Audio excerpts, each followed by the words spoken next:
Coming up next on Arizona Horizon, it's the Journalists Roundtable. We'll look at the week's top stories, including a possible new name showing interest in running for governor. The Journalists Roundtable is next on Arizona Horizon. Arizona Horizon is made possible by contributions from the Friends of Arizona PBS, members of your public television station. Good evening and welcome to Arizona Horizon. I'm Ted Simons. It's Friday, and that means it's time for the Journalists Roundtable. And joining us tonight, Howie Fisher of Capital Media Services, Wayne Chutsky of KJZZ Radio, and Mary Jo Pitzel of the Arizona Republic and azcentral.com. Panel, good to have you all here. Thanks for joining us. Howie, according to Punch Bowl News, yes, we might have another entrant for the Republican side of the governor's race. And is this a surprise that David Schweikert would be interested? Well, leaving aside a news service called Punch Bowl makes you wonder in the first place. Look, we've been talking about Schweikert and what he's going to be doing for a long time. Sometimes we thought he couldn't even survive his own legislative or congressional district races. I think that there may be people approaching him saying, okay, look at what we've got here. We've got Andy Biggs, who is certainly part of the MAGA crew there, very strong that way, but maybe can't win a general election. You've got Karen Taylor Robson, who is not liked by large members of her own party, and after spending $17 million, couldn't even get the nomination last time, and so he may be looking for a path. I don't see it, though. I'm not sure that there is that space for him inside that group. And as Howie mentions, the report says that he's been asked by several prominent Republicans that they are concerned with the current field of candidates. Yeah, and again, as Howie said, coming from Punch Bowl, as someone who used to work for a publication that dealt with the rumor side of politics, emphasized this is mostly rumor. They've confirmed that there is talks going on. But yeah, as Howie said, I think Karen Taylor Robson is having a hard time getting traction with the group of primary voters she would need to avoid a second place finish like she had last time. She's definitely made a big Trump word turn where she's basically agreeing with every word that comes out of the president's mouth, but it doesn't seem to be getting her into the good graces of the MAGA wing of the party. They still seem pretty suspicious of her, thinking that she's just saying what she thinks are the right things that they want to hear. David Schweikert, though, is the MAGA crowd happy with him? Is the non-MAGA crowd? Who's happy with him? I don't think the MAGA crowd is happy with him. I mean, he's not part of that crowd, which is, I think, part of the thinking here that this is a non-MAGA candidate. But he's, MAGA adjacent. I mean, he votes, for the president's, prerogatives most of the time is if he's awake for the votes when they come up. And it's a good way to get your name out there. Maybe, he really is going to stick with his congressional seat, but people are talking about him now. That's an interesting point, because we are talking about him, when otherwise we would talk about all the Democrats trying to replace him. Exactly. And so I've even heard a theory that what he's doing is he's allowing his name to be floated so that perhaps he can go back to the House Speaker and say, look, I'm a senior person. Why don't you give me a better committee and I will stay here? So it's all part of this whole 4D chess that everybody plays. Yeah, and give him more money, too, as by the way, if you can, get to PACs and stuff and say, look, if I'm going to stay, I need some help here. Yeah, for years we've talked about how Schweikert is a vulnerable member of Congress because he is in this very competitive district. But for years he has survived these challenges from Democrat after Democrat, different candidates coming after him. They're winning by slim margins, but he keeps winning. So at this point, you also have to ask, do these prominent Republicans, do they want him to leave that district and put an unknown into that race who might lose that Who would that seat? be? Would it be an unknown? Would it be a known? Are there? I mean, Abe Hamadeh could run where he actually lives, and then they could find someone to run in CD8. But yeah, I mean, I think there's a handful of candidates in and out of district who might want to jump in and try for their hand at Congress. But all joking aside, speaking of Hamadeh, this isn't like when he ran for Debbie Lesko's seat, which was a safe Republican seat. This is a seat a Republican is going to have to really run for. It's not just going to be running in the primary. It's going to be a competitive race all the way till the end. And does it help or hurt, do you think, Dems' efforts to take that seat? I suppose you could, if Schweikert stays in the race, it can be used against him, saying, look, he's really not interested in being your congressman anymore. He was thinking about running for governor. But again, I think a lot of it's just raising name ID. The election is, the primary is, 11 months off. So a lot of time yet.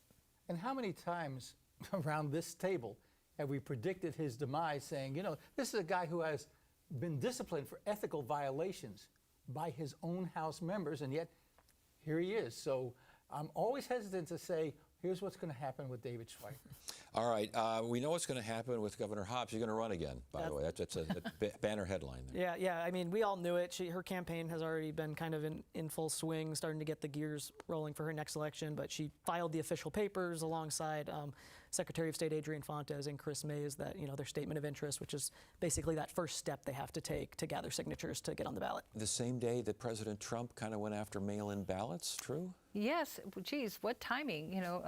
As people will remember, Katie Hobbs was Arizona's Secretary of State during a period when Trump was on the ballot to run for president in 2020, and also when there was a legal fight in Arizona to eliminate early voting, which failed, and the Supreme Court didn't even want to take it up. So that gave her sort of a pretty quick platform to jump out on, because everybody knew she was going to run again. But now she's got something to say and pushing back against this notion of getting rid of early voting, which remains very popular, even though it gets beat up a fair bit. But it's very popular with voters. And that's the key point. It's very popular with Republican voters. Remember, it was Republicans who set it up.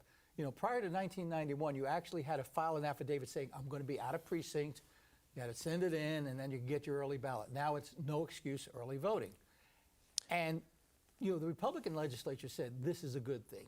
They've got those folks in Sun City. Well, why would we want to have our folks come out, particularly August primary? Have you seen what the temperature is in August in Arizona? And so I think that as much as they talk about cheating, and look, Lord knows you'll have Carrie Lake, who was part of that plaintiff's lawsuit back in 2020, saying, there's no way of verifying it. People like early voting. They like sitting there, and particularly when you've got 6 or 7 ballot measures and you have to read through them. Does it help? Do people like criticizing President Trump in Arizona right now? Because, again, as Mary Jo mentioned, this is a platform for her to do this. It certainly helped her in her first run. She became a national figure there. How does it play now? Yeah, I think Democrats only view this as an opening to attack them. I mean, when you ask, do people like criticizing Trump, it depends what their party affiliation is. Republicans will do everything they can not to. But Democrats, they view this, again, it's popular with Arizona. I think 75% of Arizona voters used this method last time. During COVID, it was up around 90%. So it's obviously something that voters like using. And if the president's saying, let's get rid of it, that's obviously going to irk some folks. As far as funding, campaign funding right now, she looks in reasonably good shape. Well, she has, $4.1 million the last time we looked. We know she actually just came back. As the old saying goes, I just flew in from Nantucket, and boy, are my arms tired. Just came back from Nantucket. She had a fundraiser there with a bunch of Democratic fat cats.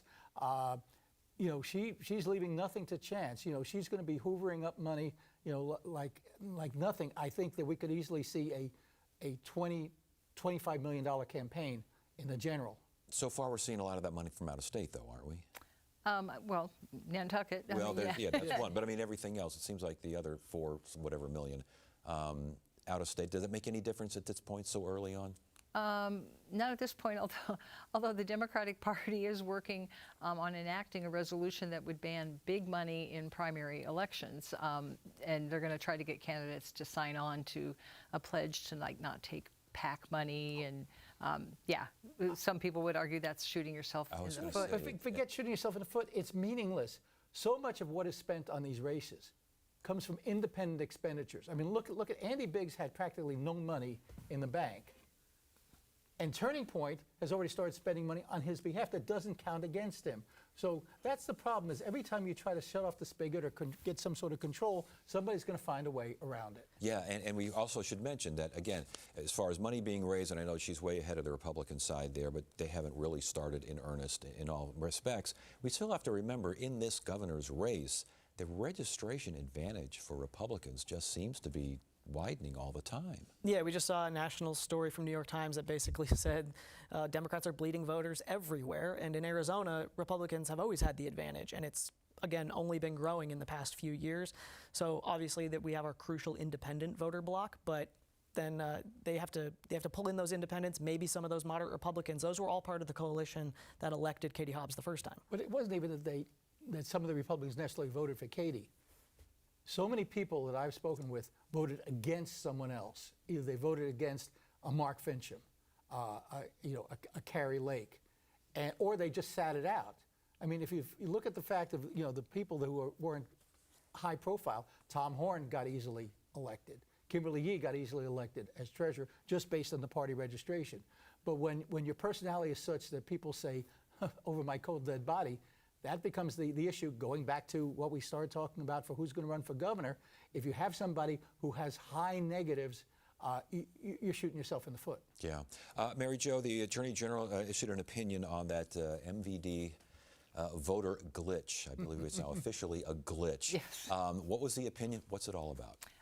Chris Mays came out with an opinion that was requested by the Secretary of State, Adrian Fontes, and she said, look, for this pool of 200,000 some Arizona voters who were affected, no county recorder can change their registration status unless they get absolute proof that this person is not a U.S. citizen. This all revolves around the changing world of laws governing voter registration, and most of these people, I think all of them, registered to vote before we had a requirement that you've got to show documents proving you're a U.S. citizen if you want to vote the full ballot in Arizona, you know, governor's race, legislature, you know, JPs, et cetera. So this was an effort basically to standardize the process throughout the state Yes, with county recorders. because it's needed, because counties were doing things differently. And including Maricopa County, Wayne. I mean, already we had, what, that 83,000 folks being told. What was that all about? Well, there was a lot of miscommunication going on. A letter got sent out to voters saying, like, maybe your registration was going to be canceled, or it was removed, and then it was blamed on the printer. Then there was a question of, but we sent you the proofs. And as someone who grew up in a print shop, you know, you always have the client sign off on the proof for a reason. So, yeah, this was already causing a lot of confusion amongst the different county recorders.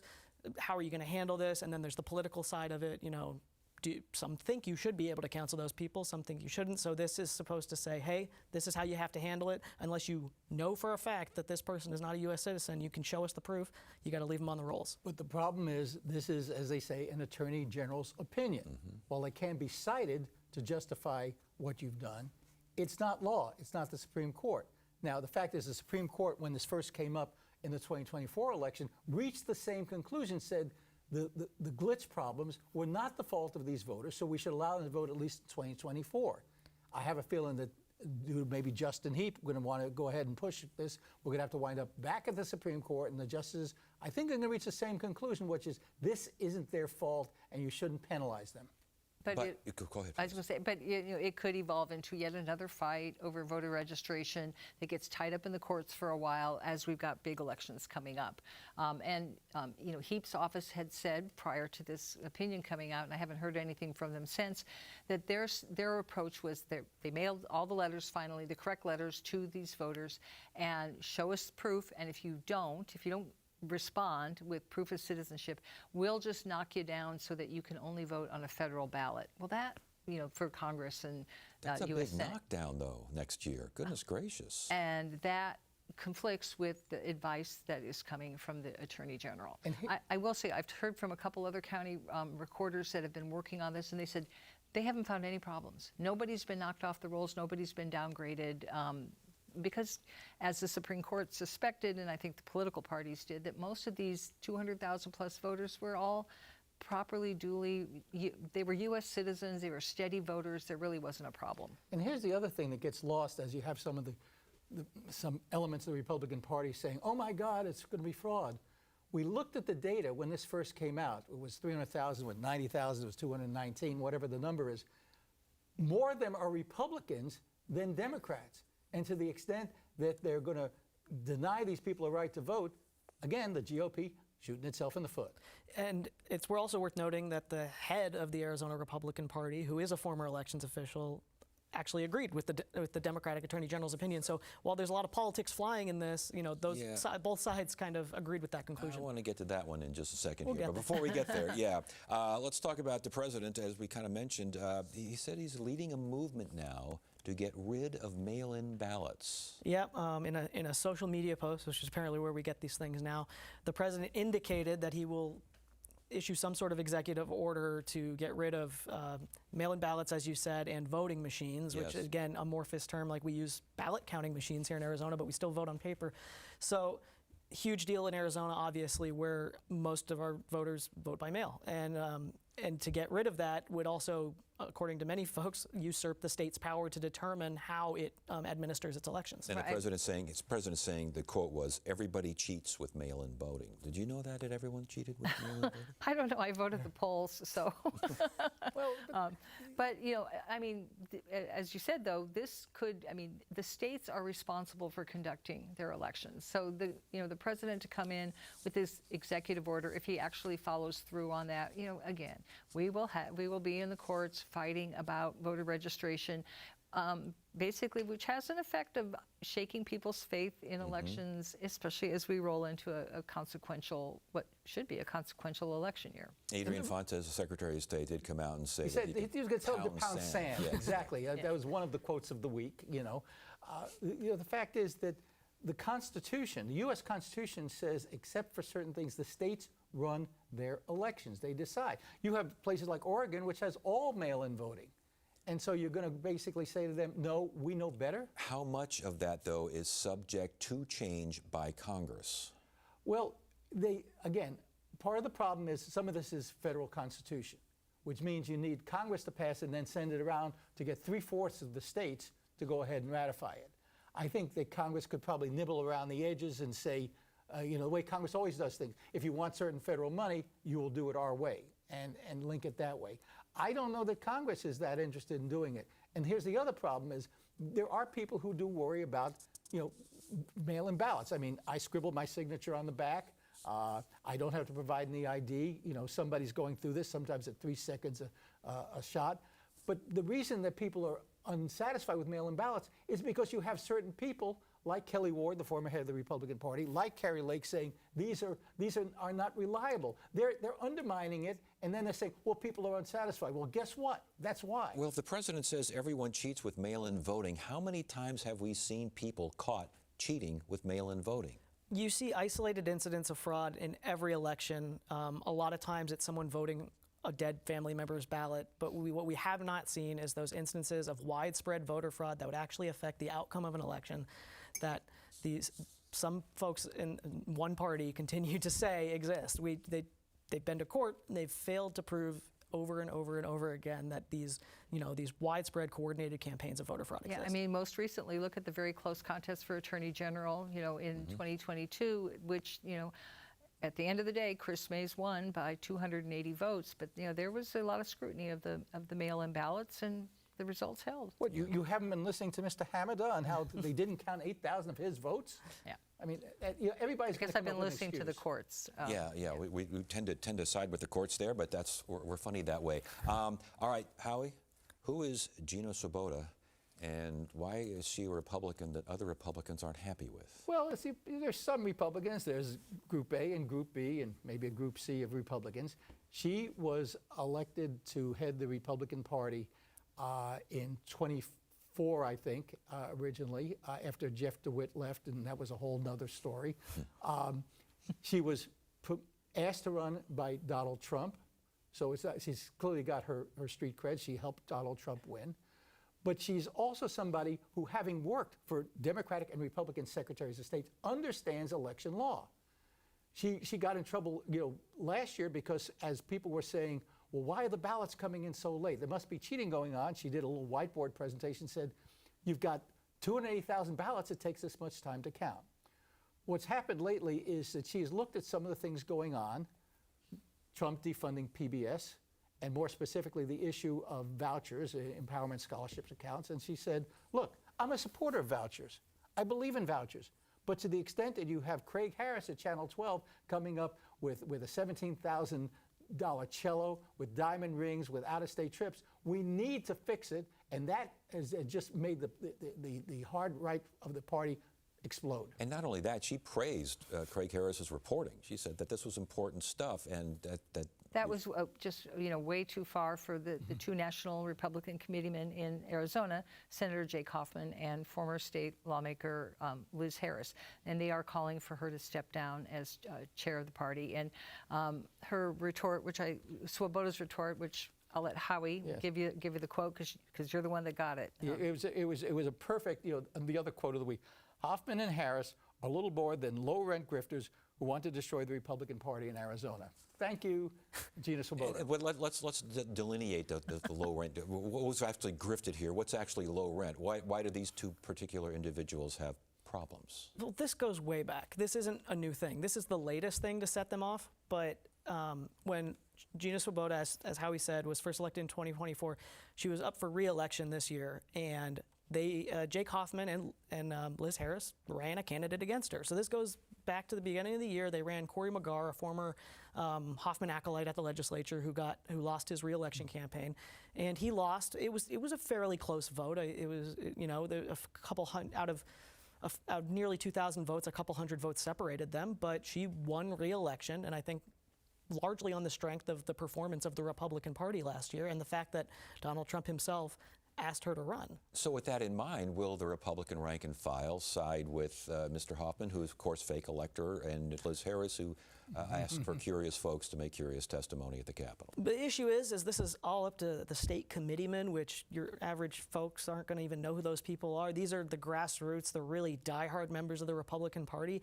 And regardless of what party you're in, those folks tend not to be representative of the general public, even members of their own party. They're just so much more engaged, and so it's really hard to determine how they're going to act. I will say Jake Hoffman and the Freedom Caucus and that group of people have a lot of influence over these folks. Yeah, enough to get Swoboda out of there? Well, I think a lot of the state committee members, are true grassroots people and would probably listen to them, but I don't know. I mean, we've had all the turmoil on the Democratic side. I guess it's just swinging over to the Republican side now for leadership. And do you really want to chair people in midstream when you've got big elections coming up, when Swoboda has, reestablished fundraising for the party, which, went nowhere all dried up after Kelly Ward.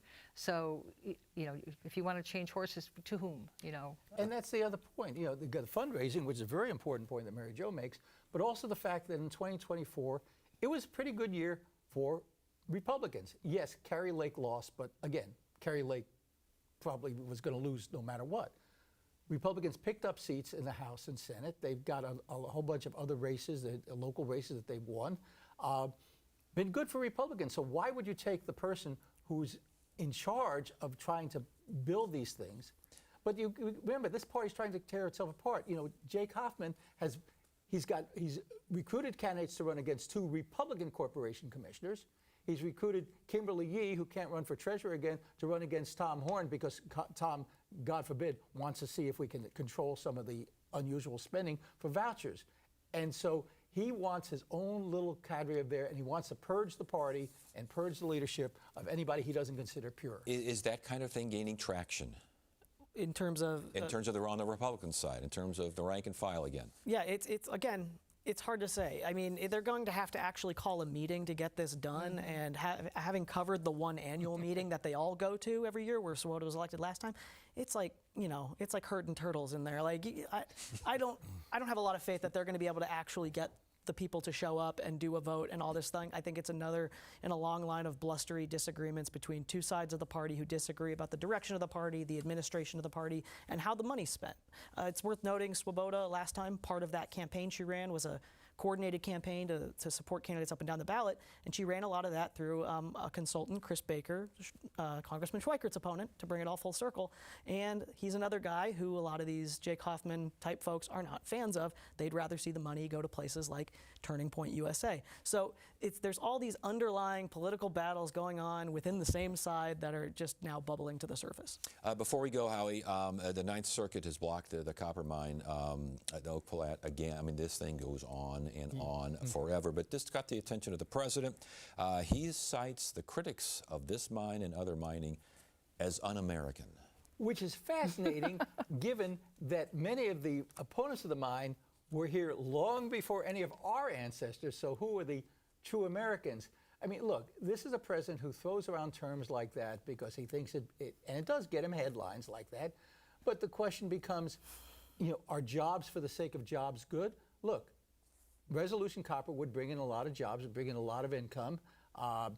It's not as clean an industry, certainly, as an Intel or a semiconductor thing, but it's also a site that is sacred to the Native Americans, And so how do you determine who is a good American in terms of what they want? And we should mention that the critics say that it's basically a foreign-owned corporation that wants to extract Arizona minerals and send them elsewhere. That's what I was going to say. The Shades of Fondamente. yeah, the organization that would get the land in this land swap to create the mine has foreign ownership, and I believe some of their executives recently met with the president before he made these comments. So there's some issues there that the critics are pointing out about who's influencing who here. Well, that goes to the fact that Donald Trump is the president, and whoever the last person he talked to, that's what comes out of his mouth. Well, with that in mind, and again, we're running out of time here, but real quickly, we've mentioned Donald Trump, President Trump, numerous times here. The impact of his administration right now, it's a new headline every day, Mary Jo, as you well know. Oh, yeah. Come next year, is this all going to be in the dim and distant past, or is this going to make a huge factor in the races next year? Oh, you mean these issues that he's bringing up? And the fact, yes. Well, I mean, Oak Flat's been in court for a long time. That's going to bump along. So I could see that might still play because it's got a jobs angle to it, and that in close races here in Arizona, that could be important. Oh, I think there'll be new issues, as you point Well, out. yes. Look, when something stops being an issue, he comes back and says, well, what about this and what about that? And I've got 42 new executive orders here, and we're all going to make people do the things that I want. And I want you to stop talking because we're done. Okay. All right, good to have you all here. Thanks so much for joining us. That's it for now. I'm Ted Simons. Thank you so much for joining us. You have a great weekend.